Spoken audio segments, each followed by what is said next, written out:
পতিত আওয়ামী লীগ সরকারের আমলে চাকরি হারানো 1522 পুলিশ সদস্যকে চাকরিতে পুনর্বহালের ব্যবস্থা গ্রহণ করা হয়েছে। পুলিশ সদর দপ্তরের AIG media and PR Enamul Haque Sagar এক বার্তায় বিষয়টি নিশ্চিত করেছেন।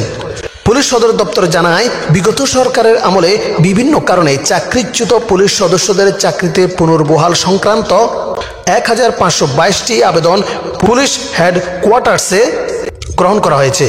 আবেদনকারীদের মধ্যে কনস্টেবল 1025 জন, নায়েক 79 জন, এএসআই এটিএসআই 180 জন, এসআই সার্জেন্ট টিএসআই 200 জন, ইন্সপেক্টর 10 জন এবং নন পুলিশ সদস্য 28 জন।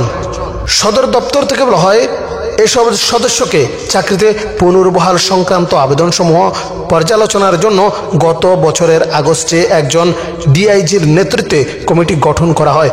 কমিটি ইতিমধ্যে সুপারিশ সহ প্রতিবেদন জমা দিয়েছে। যারা আপিল ট্রাইব্যুনালে জয়ী হয়েছেন তাদেরকে চাকরিতে পুনর্বহালের জন্য পুলিশ হেডকোয়ার্টার্স হতে ব্যবস্থা গ্রহণ করা হচ্ছে। তবে যারা বরখাস্তের আদেশের বিরুদ্ধে বিভাগীয় আপিল করেনি তাদের পুনর্বহালের বিষয়টি বিবেচনা করা যায়নি বলে জানিয়েছে পুলিশ সদর দপ্তর।